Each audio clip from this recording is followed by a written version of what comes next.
All right, we'll jump into these top 10s. Starting with the forwards, we haven't distinguished between key forwards and small forwards, so it's kind of all in together, guys. Yep. But who wants to start? I'll start, and I've gone with Harry Armstrong, a player who missed the first game of the national championships, but he was still very strong that weekend. He kicked 4 goals for Sandy, including a match winner after the siren, playing on Tyg McCarthy, who's a highly rated player. But then it was what he did at the national championships level, which has propelled him to my top spot. I think we talk about the depth in this year's draft, and a big part of that is the midfielders. He's obviously a key forward. The scarcity of key position players pushes each one up, puts a real premium on their price. And I think the contested marking that he's shown and the ability to finish off among the most enticing AFL traits for me. So I've got him at number 1, obviously 5 goals in that last game. So I've got him at 2. Nath, where do you have him? I mean, I have him a bit lower down at 7, but that's purely out of productivity so far. I think he's built into his season very nicely, and he showed great glimpses in the back end of those championships. I do feel like especially in that Vic Country game, a lot of his goals were quite easy in the sense he got himself into good positions, and that's off the back of his hard work to get himself in those positions. But I just want to see it for a little longer and see a sustained bit of form from Harry Armstrong. But I think he's easily able to jump into that top 5 quite easily. I think that's fair. I had him at 2, so I obviously rate him really highly as well. What do we think about with him? I suppose the only kind of worry I would have with like a team drafting him as like that number 1 forward, is he a little bit undersized, would you say? I would say he's a second forward. Yeah, second or third type of forward. I think you can be that 193, 194 centimetre player and still be the main man. Charlie Curnow's obviously that size, but I do still see him as that. You've got to be exceptional, right? Yeah. When you're at that kind of size. His leading patterns, though, like you touched on, Nathan, he gets himself in such good positions. That's another element I really like about him. All right, we'll jump on to the next one. So I'll give this one to you, Nath. Who have you got next, or number 1 on your list? Number 1 on my list is Job Shanahan. I mean, I've loved the way he's played his footy all year. It feels like he's had a bit of form slumps at times, but I think at his elite level, he showed he's been able to go up the ground and be a threat at ground level, but up forward, his contested marking capability. He's efficient on the scoreboard as well. He likes to put away his opportunities. He feels very nimble, where he's able to get around opponents in open play, not just relying on those contested marking capability. And yeah, you saw his impact for the Allies, especially against Vic Country. When he gets a hold of his opponent, he's very hard to stop and he becomes a real threat. I think for the rest of the forward line around him as well, when he's the main focus, it makes the forward line a lot more dangerous as well at ground level. He does like to get involved in the play when he's not actually kicking goals as well. I like that about him. And one of the games that stood out for me with him was that one against Vic Metro, the first game Vic Metro played in the wet, and just some of those contested marks that he took, absolutely big time and sort of got them out of jail. I had him at 3 on my list. Where'd you have him, Jonty? Yeah, I had him at 3 as well. Yeah, I think Nathan really summed him up well. The one thing I'd add is I think he flies as fluently at the ball as anyone in this draft, and that's why he's got such clean hands. And we've also seen him play down back as well. It seems like he projects as that player that can play forward, but, you know, if an AFL club wanted to use him as a bit of a swingman, they could do that. We saw that last year. So, yeah, a little bit of versatility there, but, yeah, one of my favourites to watch in this draft class. Everyone loves a player comparison. Who's Job Shanahan? So you, Jonty, I can't think off the top of my head. A player comparison for Job Shanahan. I couldn't think of one off the top of my head. I've gone with Tom Hawkins. Okay. Yeah. Which it's not. I don't know if he's strong. He's got that strength. Yeah. That absolute brute strength. It's not a perfect comparison, and that's why it was a difficult one to find. But yeah, I think he's got some shades of that, and I could see him fitting in quite well. Yeah. In the next iteration of the Geelong forward line. We'll go to you again, Jonty. Yeah. Because I think you've got the next kind of difference.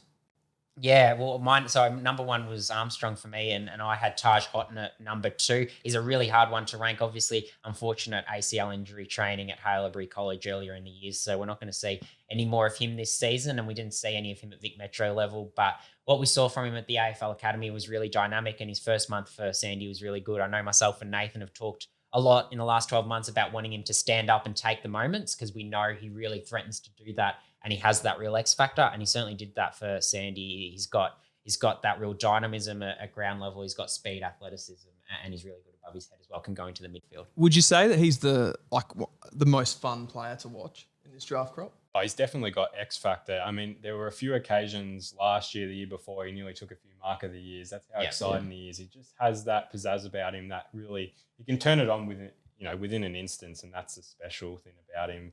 So yeah, I'd have to agree. Nathan gives you a long answer. I'll give you a short answer. Yes, he's the most exciting player to watch. Yeah, yeah, he definitely is for me. I remember those early games, like rounds 1 to 3 before he was injured. And I think it was against Oakley. He just went ballistic. Yeah, against Oakley, 4 goals, 30 disposals. Wow. Yeah, absolutely ridiculous. I didn't have him in my list, but only because I don't really consider him a forward.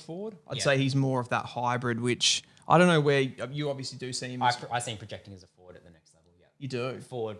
Yeah, going into the mid. Yeah, right. What about you? Well, I do see him as a midfield type, but I can also see the argument for him as a forward because he has been super productive in that forward half. I mean, last year and even into the start of this year. So I think it could go either way. I'm going to keep this rolling with you, Nathan, because I've just had a look at your number 2 on the list. Well, my number 2, one of the small forwards, Joe Berry, that Vic Metro game was outstanding from him, and it was the culmination of such elite performances with his work rate. And I think that's what stood out with him when we compare him to Isaac Kako, a bit later on. He's able to work up the ground so well. He shows that he's capable of kind of rolling into the midfield and acting as this really speedy, quick, ball goes to ground, he's off. But it was his defensive efforts as well. And then that's without touching on his forward capability where he's so instinctive and he's clinical as well. He makes the most of his opportunities when the ball comes inside 50. I've just made a glaring error here because I haven't given my number 1 yet in this list, which is Isaac Kako. We haven't spoken about Kako yet. We can sort of do the Kako-Berry comparison. Just to finish on Berry, I think he's the one thing Nathan didn't touch on. He's so deceptively good aerially as well. He's got a really good leap, and you think about someone like a Jamie Elliott who leads out of the square and can always play as that key. He's got that leap about him as well. That Vic Metro, Vic Country game in the last quarter, you had Vic Country, like their forward line was going absolutely ballistic. Harvey Langford flying at the ball, Sam Lawler, and then Berry, and Whitlock was taking marks as well. It was just a nightmare. Yeah, no, absolutely. But yeah, the Isaac Kako comparison, I guess Berry is one that's really emerged this year. Kako is one we've known about for some time. But yeah, Isaac Kako, I'll let you lead with him. But selflessness was one thing that really stood out with me. His goal assists, his score involvements, and his cleanliness. Yeah, so Kako for me at number 1. And I think there's definitely an argument, is he the best forward in this draft crop? Potentially not, but I think sometimes it goes a little bit deeper than just the numbers and just the player. Like he could be such a, I don't know, transient player for your club. He could really like push your club forward just with his like on-field presence. He just brings such an excitement factor that a lot of the other players don't necessarily bring. They might be able to come in and get, their 30 touches a week, get more touches in the midfield playing as a forward. But Kako's got that just impact. Like he's an impact merchant basically. Yeah. I think it was over 50% of his touches came to score involvements in the national championship. And I guess you look at Hawthorn's small forward line and they've got Jack Ginnivan and Nick Watson as their cult heroes, and you kind of think that Isaac Kako could be that for the club that he ends up at. I remember David King talking about the Hawthorn forward line and he called it small thorn and this kind of revolution of small forwards. And Kako fits that profile absolutely perfectly. So we'll go on to you, Nath. Who have you got next?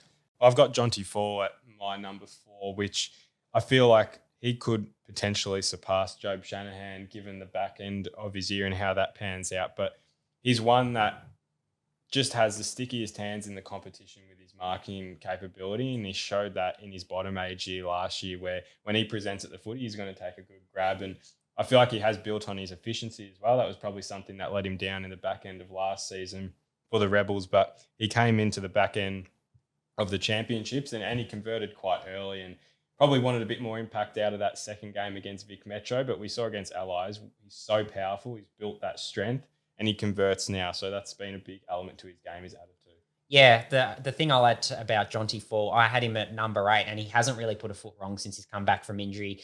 Come back for the Rebels and, kicked multiple goals in his games there and then kicked multiple goals in a couple of games for Vic Country. But, he's so strong. He outmaneuvers his opponent and he's able to really protect the drop zone and then take the mark. So that's been something that's really stood out to me. He is someone who can be the linchpin of your forward line. Where does he sit on your list? Number 8. He's number 8. So I've got him at 4 as well. So we're even on that one. The one thing I will say about Jonty Fall, maybe over some of these other key forwards, is he's a little bit more mobile. Yeah. His stuff at ground level is really impressive. And, an early goal that he kicked, he had actually a couple of flying shots at goal in that first quarter against Metro that looked really dangerous and then was kind of well held after that. But we've Go to the next one. So what have you got, Jonty? I've got Harry Armstrong at 1, Houghton at 2, Shanahan at 3, Kako at 4. Cooper Hines is my next at number 5. He's one that played quite a lot forward for Vic Country, got pushed out of the midfield, could certainly project as a big-bodied mid at the next level. You look at someone like a Sam Lawler, they've got very similar traits. But yeah, his finishing ability is second to none. His ability to power away from contest and kick some goals over his shoulder. We saw it time and time again throughout the championships, and he's really hard and powerful to beat one-on-one. Given the fact that he plays so much footy in the midfield, Yeah, you still see him projecting 50-50. Yeah, 50-50. yeah. Where do you see Hines? I do see him more in the midfield because the only thing I question about his forward capability, like Jonty said, most of his goals are very similar. I feel like he needs a bit more versatility, the way he can score his goals when he finishes inside 50, but I do like the way he moves inside the mid as well. So it could be an easy combination for him. He's an interesting one for sure because he doesn't come up on a lot of like phantom drafts of people really high in the draft. But if you actually read off his kind of, his height, he's 190 centimetres, he's a midfielder, he's high production, like he gets 25 to 30 touches a week. It doesn't. And generally kicks a goal or 2 or 3. Yeah, hits the scoreboard, what's not to like. And he can hit the scoreboard from the midfield and from the forward line as well. So what would you say is holding people back from him being, like a top 20 I think the fact that we saw a couple of really classy games from him for Vic Country. That last game, he stood up in the last quarter as well, but we probably didn't see the absolute best of him at the champs just because the midfield was so deep. We didn't see him in the position where he's really made his own at under 18s level. Yeah, no, I'd probably agree with that. I'll bring up Josh Murphy as my next one, who is at number 5 for me. He's a really interesting one to debate in terms of his productivity. It's felt like it's been really on and off this year, but I do think at his absolute best, he's one of the best power forwards in the competition. That's Coates Talent League competition. We saw glimpses of it in the national championships. He felt like he had a lot more moments than consistent 4-quarter efforts, and that is probably what's holding him back from really elevating himself in the rankings. But I think he's ultra clinical when he gets a hold of his opponent, and he's hard to stop when he gets moving and he's mobile. He can produce further up the ground outside of the 50-meter arc. So he's an interesting one to watch.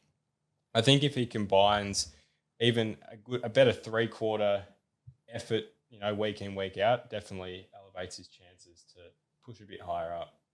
Yeah, he's a real interest. He fits that same model where he's 191? Yeah, thereabouts. So it's like, is he a key forward? He looks like a key forward at this level. And of all of the small forward, if you went back to the beginning of the national championships for me, I probably would have said he was the most impactful forward that I've seen play. What I've seen of Murray, you do worry though how that actually projects at the next level, which is why he hasn't made my top 10. Yep. Do you agree with that, Jonty? Or He was number 10 for me. Yeah. So he made it. Yeah, he was right on the fringe of the top 10. And I look at what he did for Murray, and he's very hard to overlook the ability to win one-on-one and just outstrength his opponent. I've talked about it with some players, but yeah, he's probably the one that really stands out. And he's got so much speed on the lead as well. So if you kick it out in front of him, he's gonna win his way to the footy. I watched him play a game for Bendigo, a practice game against Bendigo. I think he kicked 4 goals in a half, and then he didn't do as much in the second half. So that's the sort of thing you're talking about, Nathan. You'd love to see it for a little bit longer.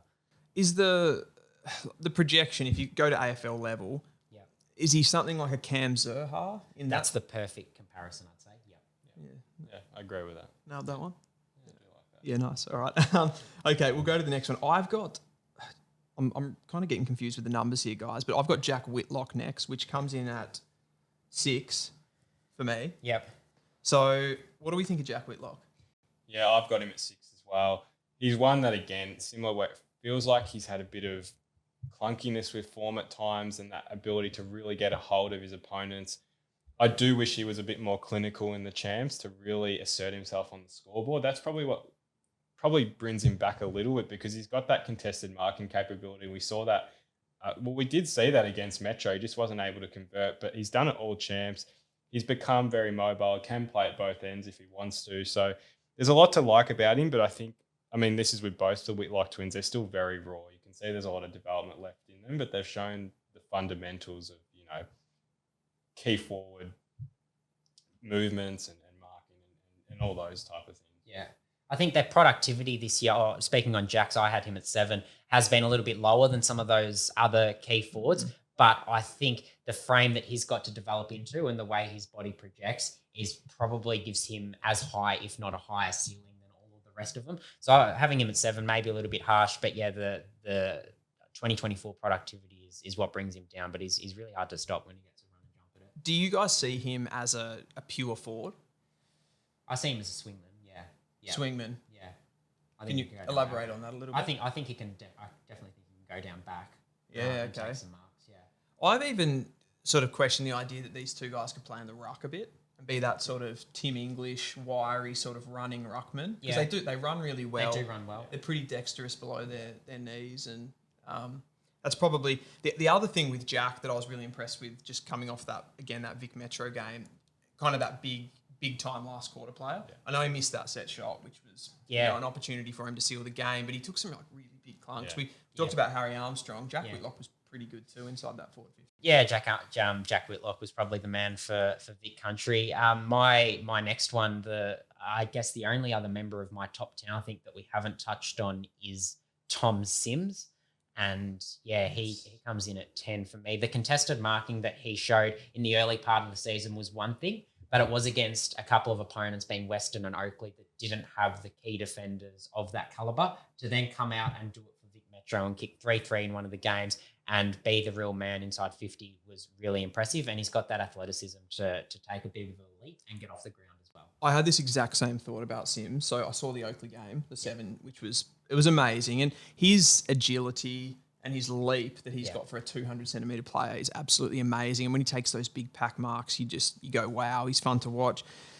Then I think the first championship game was against the Allies game. Yeah. A little bit quieter. Yeah. And I was starting to get a bit worried. Yeah. But then I think from the WA game onwards, he just really picked that up again, started to become that dominant forward. And then him and Harry Armstrong in tandem at the weekend again were just amazing, I thought. So I think he's got a lot of upside, this guy being that tall and the athletic traits that he has. I had him at 9. Yep. And you had him at 10, right? Yeah. Where did you have him? I had him at 8. So I just think if he improves that efficiency, he always jumps into that top 5. I mean, even I think the WA game, he kicked 3-3. Like, there's a potential 5-goal bag in that game. And even on the weekend, just wasn't able to convert as he likes. So if he's able to produce one of those bags in the back end of the Talent League season when it's full teams, he's every chance to really jump up because he's such a threat. And I think the lower he drops in the draft, every team will be licking their lips. Yep. Is he the next Nate Caddy? It's a funny one. Obviously they both play for the Northern Knights. Look a bit similar. Yeah, they look a bit similar. I don't know if that's the perfect comparison because Nate Caddy's 4 or 5 centimeters smaller. Yeah. But yeah, certainly aesthetically there's that comparison. Sure. So next I've actually got this guy above Thomas Sims. It's Cale Guerin. Yeah. Western Australian boy, really impressed with his national championships.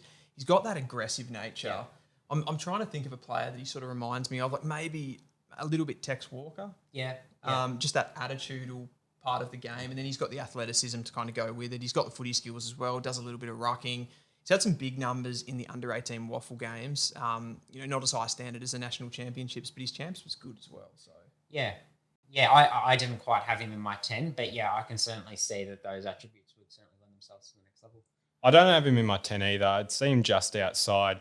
Like you talk about with the waffle Colt standard, I don't think he's getting the exposure there. Just isn't as high standard as what you get in the champs. And whilst he was able to show a bit of hurt factor in the national champs, I just felt like there was the opportunity to do it for longer in a few more games that might have boosted his opportunity. I'm just interested to see, I guess, going back to the Colts level, can he jump up to, senior level and produce some efforts there that might help his chances?